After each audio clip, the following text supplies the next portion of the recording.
Hi there, and welcome to the Curious Collective podcast, conversations designed for the veteran and first responder community to bring awareness to those holistic practices that help us live our best life.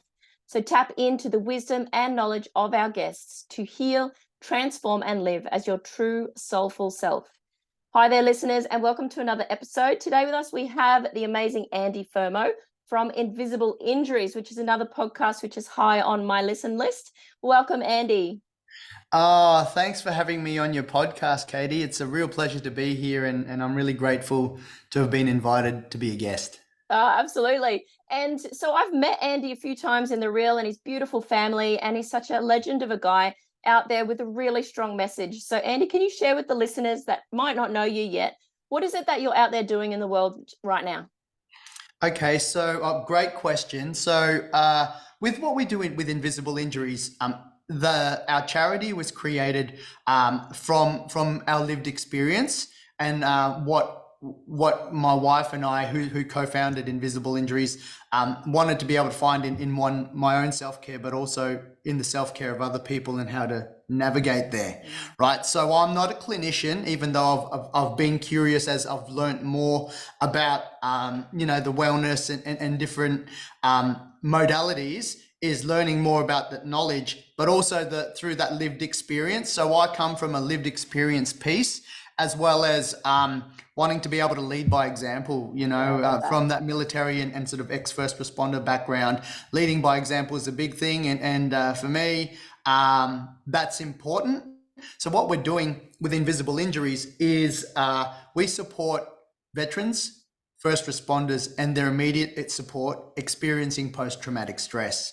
And as I mentioned before, we take a holistical approach, an evidence-based holistical approach to what we do. There's two sides to it, is the online content, as well as now that we're in Perth and Fermo here in Western Australia, is also posturing towards providing in-person trainings as well, Katie. Oh, awesome. Yes. Lots to be able to talk about during the podcast.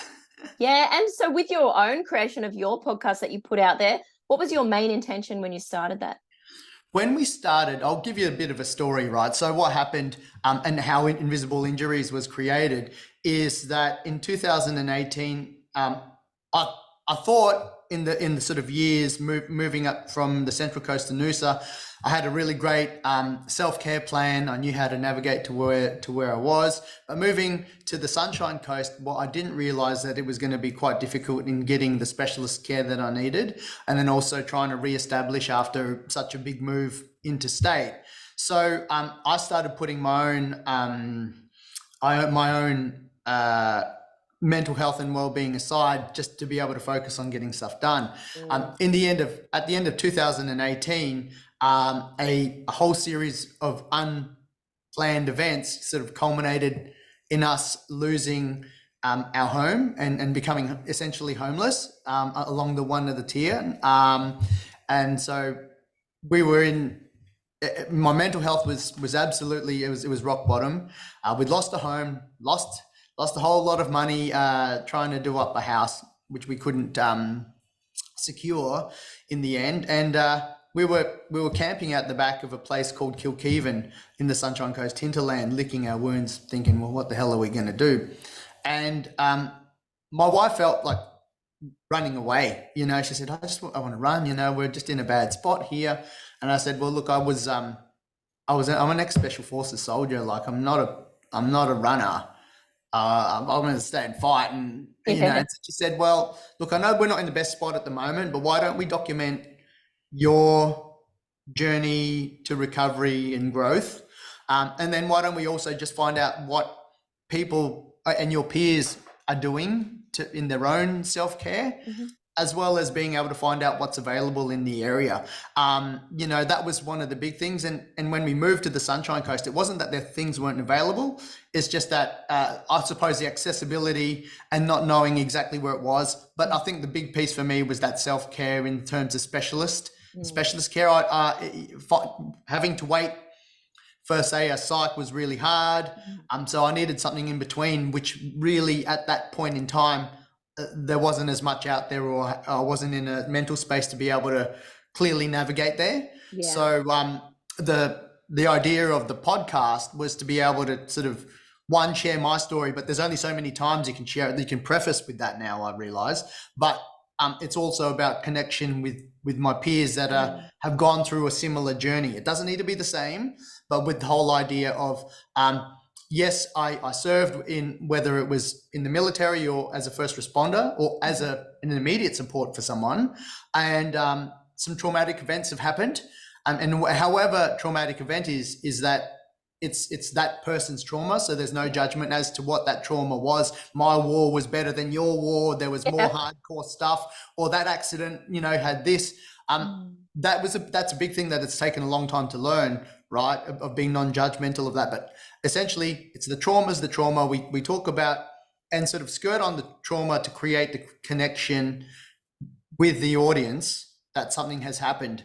And then, what was it that was going on in your mind when, or things that were happening around you when you weren't in a good spot, you know what I mean? And a tipping point, there must be some sort of tipping point to say, hey, look, I was so over this and I just decided that I needed to go and get help or do something about my situation. And then that's where really the healing comes in with the podcast and the power of it. It's not let's get ground up in the details of the trauma, because the symptoms that come afterwards, of which I've learned after speaking with so many guests as well as my own lived experience, is the symptoms are the same, and how you deal with it and the tools that you can have to be more self-regulated and resilient is the important bit, and how you can reduce that social isolation, especially when you're not in a good spot. So whether it's online and being able to have an online community because you still can't physically go out, or dipping into connecting with ex-service organizations or programs that are out there and available. So that's really the preface of the podcast, Katie. So much goodness in that I just want to unpack. Right. Firstly, I love that you created a safe space to have conscious conversations in order to build community. That's what I see that you've done from the start, and it's been amazing. Just getting that message out there. And the really important thing that I think that you've shared and that I'd like to reiterate to the listeners is, to just have a space where you're not attaching story or judgment or your own perceptions to someone else's story, but just to listen and to hold space and to come from a place of compassion, and maybe take from those conversations, even here on this podcast, what is in this conversation for me? What can I take away that I can do better in my life? And then the other main part there that I got from you is building that toolkit, building that holistic toolkit of, what works for you doesn't necessarily work for me. It might. But and that's what you've been doing. So thank you to you and your wife for creating the space to be able to do that for people. Oh, thanks. I think a big thing that you just mentioned there, Katie, from my previous response was like I like to be able to try these holistical methods myself, right? And then so if it works for me, then it works for me. But if it doesn't, that's also okay. It might work for someone else. Yeah. And it's like that analogy you can lead to a horse to water. Sorry, but you can't make it drink. But you can take what you need. And I think that's the big one, is customizing from different stories. If you feel a connection with a certain nugget of gold, then you just go and take that, and then you build your own. There's no such and such said this, and this is the only way, this is the only right way to be able to do it. Yeah. You know what I mean? That's very toxic. I mean, I say it in my very first episode of this podcast, Pivot, is follow the path, not the person. And everyone has a path. Get on it, stay aligned, stay connected, stay grounded, and just keep getting curious and keep following, the breadcrumbs to wherever it might lead you. Exactly. Well, it might lead you to a gingerbread house with some crazy witch with lots of lollies, right? And I know I once was on a few Zooms with you over a period of time where you were actually teaching us breath work. So you were my first introduction to breath work. I think it was like about 4 years ago or something now. Yeah. And since then I've gone off on my own journey, but you planted that seed for me. So thank you. Oh, well, my absolute pleasure. And I think, just having to be able to talk about it and plant the seed and give an introduction allows that curiosity. That's, obviously that's in the name of the podcast that you have, is that curiosity around, I see all this stuff. I see it online. And what does that actually mean, and how can I apply it myself? Because what sometimes I see, with this one method is like, well, that might work for me. I'll take bits from it and then keep going. And like you said, is following your own path and journey. And there's so much stuff even surrounding around breath work that you can take a deep dive into the many absolutely. limbs It's of not breath just work. one thing, is it? There's so many multifaceted areas of breath work. It still blows my mind. So what's your main tool in your holistic toolkit right now that you tap into? Okay. So, there's a couple of main tools that I have, and they're all revolved around. Essentially, it all revolves around the core, which is always going to be there, is the breath work. Or pranayama in the yoga sense, for anyone that's more into that line. But I don't want to go around with fluff and terms that people don't know.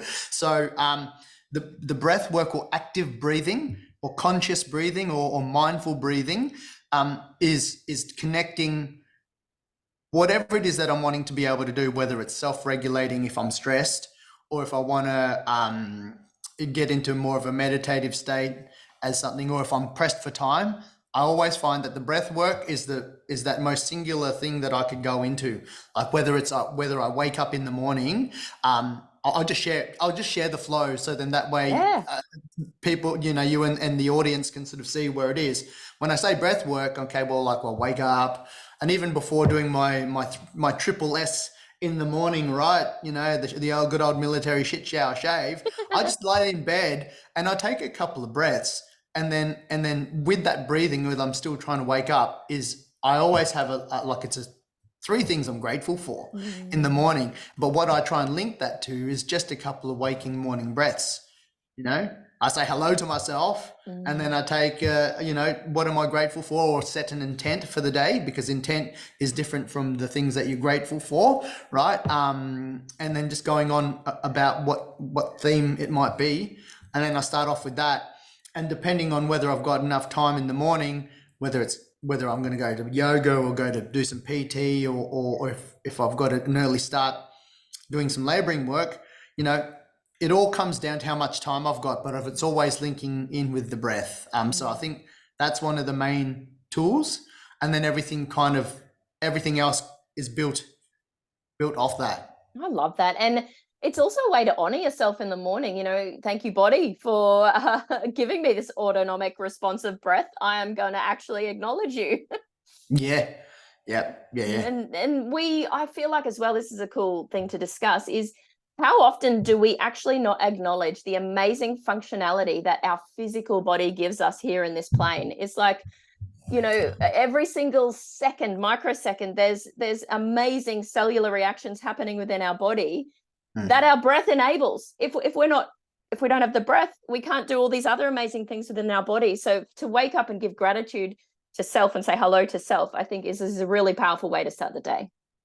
Yeah, I said it for a long time. I need to do this, but then I've actually been doing it for at least the last last 2 years. And I think that's been the big one there, having moved to Perth, and we've nearly been here for 2 years, and that's really something that I've incorporated into my routine and things that have been good to us since we've moved here. I think that I'd like to be able to say that that's a big contributor to being able to set a it doesn't always need to be a positive mindset, but something that's a little bit more acknowledged, that you go, okay, I'm grateful for this. Let's keep rolling for it, because today might not be that day where everything's going perfectly. But if I can sort of also acknowledge the things that have been going well, or things that I'm working on, whether we could always work on this a little bit more, and it's all about that chipping away at it. And I think that little thing in the morning, as well as once we're out of bed, is making the bed, is like that's something that I achieved. It's so simple, they make you do it in the military as well, but I achieve it. Boom, it's done. Yeah, it might not always be the most neat, but it's done. It's ticked. I completed something today, and that was the first thing that I did. Two things, Absolutely. And I know that you're also into looking after your physical body, and that's something important to you as well. Did you find that helped with your following the path to bring you back to being present? Oh, 100%. Having been in the military and then also working at such a high level with such amazing people at the top of their game, it's kind of instilled into me. And so I think one of the biggest things for me when I got out and I wasn't doing anything, so I stopped doing anything that I was interested in, and I stopped training and all those things, it just makes it feel worse. So now I really place a big emphasis on being still, active and fit and strong, or the workouts. But I've also had to realize that I'm not this person or here anymore. I don't need to be the special forces soldier that can carry blah blah blah blah blah and go for free, all that stuff that they have, which is great, amazing. But now I just go, well, I need to be real world. I want to be able to lift my kids. I want to be able to go out and play even when I'm tired and come home from work. These are the little things that I need to do. You know what I mean? Or I need to be strong or be able to lift stuff within my restrictions. So here's the big thing, Katie, is all these techniques that I do now have all been part of how can I still achieve the same end state or something that's similar, knowing that I have injuries, and then I've also got with the mental health as well, is how can I do this without overdoing it, if you know what I mean? So how can I achieve this without overdoing it? So an example of that would be, instead of going to the gym and doing my CrossFit 5-6 days a week or whatever it was, is like, well, that's not going to be good for me if I'm doing CrossFit. I'll just use CrossFit as one thing, right? Because it is quite intense, right? So that type of training is intense.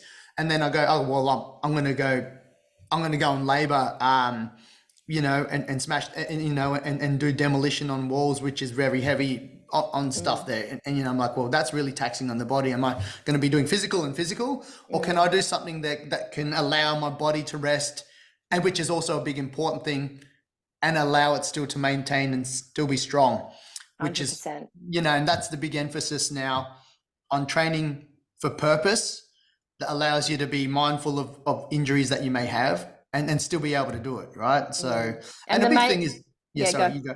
No, the main thing I'm hearing for you there is like actually listening to your body. Yeah. It took me a lot.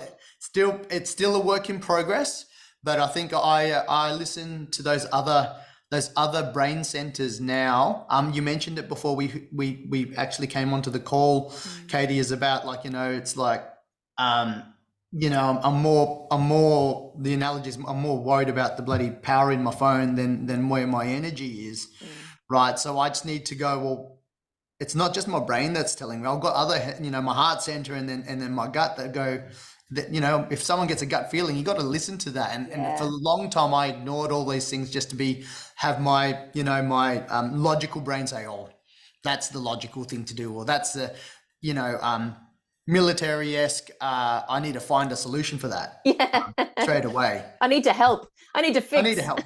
Yes.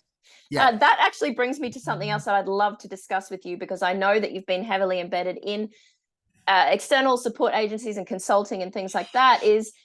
I see a lot of support agencies out there, both in first responder and military space, just give, do, fix, help. But then the people sort of at the helm aren't looking inwards and doing that for themselves, is an observation that I've had seen.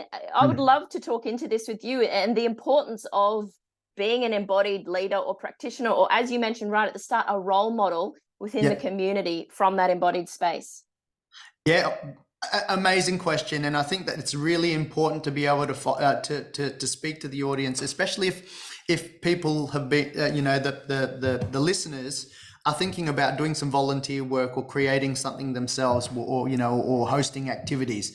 Is that you can go like a Mallee bull out of the gate and then just have like heaps because that's what you're wanting. You found a passion, and that's all. It's all well and good, and more power to you that you've been empowered to really go and pursue that. But what I've found, right, is that you need to also rest. Like, if you're saying one thing, is drinking, if you're saying it, you got to drink the Kool-Aid too.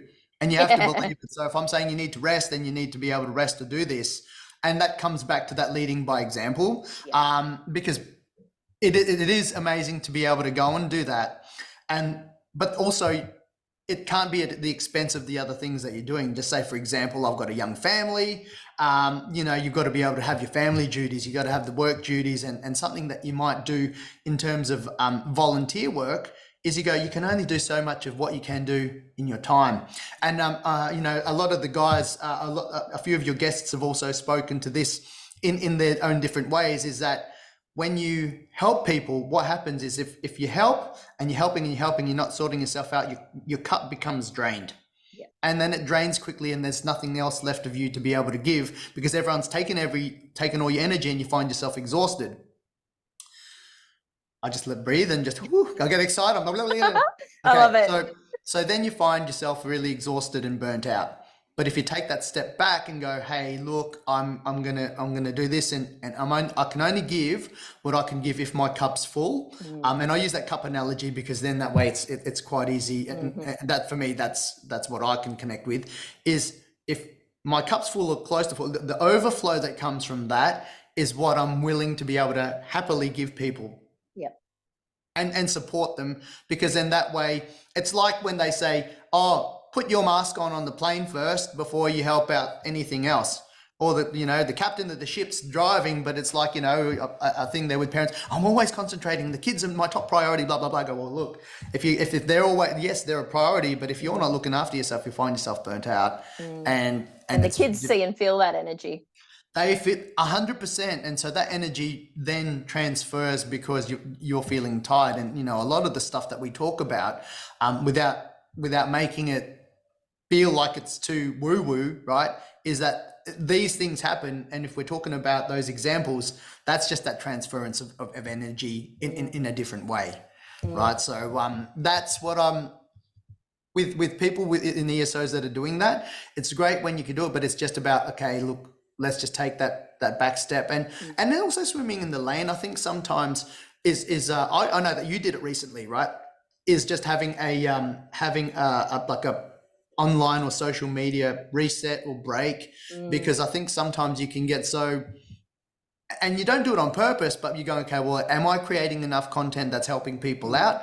And then you kind of get this, oh, if I didn't do this, or if I didn't post 2 times a day or whatever, am I doing enough to be able to help people, and are they getting the benefit about what I'm creating? And then it starts to manifest in your head. And so that's the whole thing is going, well, look, there's that time to be able to hook in, but also allow that time for you to be able to even just be grateful for it. Oh, absolutely. Absolutely. And the word I've been hearing the whole time you've been speaking is boundaries. It's like, military speak, knowing your left and right of arc, and knowing, this is what I want more of in life. This is what I want less of in life. And, having a young family just like yours, and I've met your beautiful children, vivacious, amazing young souls just like mine, they're little mirrors to us. So if we are getting stuck in this social media world of, am I enough? Am I giving enough? Am I, being enough?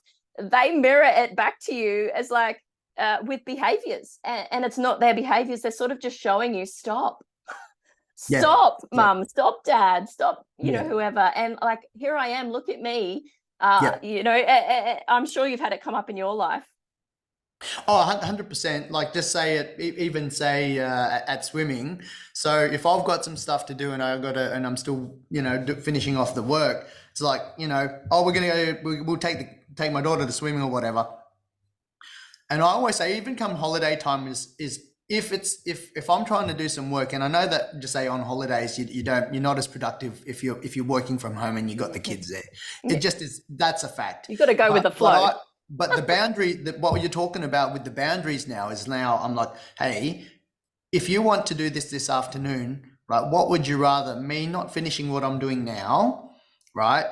And then I'm not paying attention to you when we're doing that activity, or would you rather me finish this now, or be satisfied with what I'm done here? So then when we do that activity, I'm there 100% for you. 100%. I call it. Do you want me to be present there for you? Or do you want me to be thinking about something else while you're there? Having that conversation, instead of just implying it. I feel like maybe a lot of people imply it or don't actually physically communicate it. And then the child's left not knowing and only feeling your stressed energy. Yeah. Yeah. So I go, what would you rather? Like they play that game all the time. What would you rather? what's better, this or that? I go, well, I'm happy to do both, but which one would you prefer? Is you give them, it's giving them, setting the boundaries and giving them choice, and the choice is the choices that you're willing to be able to give them. You know what I mean? So they're still getting that sense of choice, but the choice is what you've given. And they're feeling seen and heard too, because you're giving them those options. So I say, look, when my kids are happy and transitioning through life in a beautiful way, I am happy. Like, it's tumultuous if not. So I often see them as little mirrors in my life, and I'm like, okay, this is happening. What's actually happening for me right now that I'm not seeing? Yes. Yeah. But then you just go and have a look at the mirror and you go, why have you looked around that? Oh, that's me. So I like, lessons in life are everywhere. And I actually have come to a point in my life, and I'd love to ask you as well, like, that I'm happy to see them, and I'm happy to go, okay, cool, this has come up. This is a new awareness. How can I look into this more? So have you reached that point, like probably through your adventures and path that you're following, of self-discovery? Yeah, 100%. And this is something that I've seen a lot more now, even since we've moved here, is that sort of sense coming from a male. This is coming from a male perspective as well, right? And this response is going to touch on a couple of different stigmas that are out there, right? So as a veteran, that's got some other needs there. My specialist care, I've got a specific self-care plan, right? For me, a normal 9 to 5 job. Right, and I'll get to the kids bit because this is important for the listeners, right? That I want to be able to get while I have this opportunity, is a normal 9 to 5 job every 5 days a week does not work for me, and it doesn't work for my self-care plan, and it doesn't work for the lifestyle that I want to lead now. Okay, and so the whole thing is, sometimes you go, okay, what's the role reversal? Someone's so injured, where a veteran that used to be up here now is injured, and they have to, okay, well, let's flip the coin and be, the not, maybe not as much the stay-at-home dad, but I'll use the stay-at-home dad, right? You're taking the kids to school and this and this and this, is going, well, I'm not the breadwinner, and I'm not the what's the roles now, right? Work for me now, and even my wife, work's work, right? And so the way that I've set things up is, I'm actually happy to walk my kid to school, as long as when I get home I can do my other work there. Just because I'm not wearing high vis and my bloody work boots to thing there doesn't mean that I'm not doing any work. So my kids probably won't want to hang out when they get that little bit older. So I'm going to value that time now when we go in to school. Absolutely. So I don't need to walk get that the front back. door. No, and so we don't even walk to the front door now. So I've been teaching them the navigation skills. These are all little things. Go in there, and we'll drop short, and then they'll go, or one of them, the small one, will go, and then, at a distance there that they feel that they've walked by themselves, but we're still there. But I like that time. Yeah, right? absolutely. So, to answer that question is like, I like seeing them. I enjoy that time, and then I enjoy the time that I get to be able to spend with them, because that's not going to be forever. Values. It needs to be quality I'm time. hearing values. Yeah. Knowing what your values are, knowing what's important to you, having that framework to sort of live by. Yeah, exactly. And well, we all know that we have work to do and we have to be busy, but also if it's going to be at the expense there where you don't get to have a relationship with yourself or your kids or your family. Yeah. And I love that you spoke into that. The very first thing I got from when you're speaking then is like surrendering the roles, like the labels, the dad or the mom or the worker or the this or the that. It's like, you don't have to be any of those things. You just have to be you. Yeah. Yep.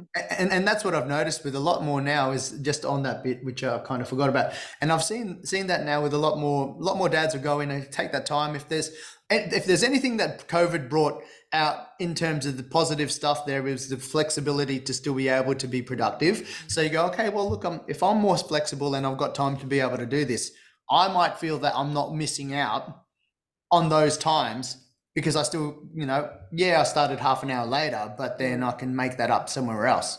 I mean, obviously there's certain roles. If you're in certain job roles and descriptions that don't allow for that, I get that.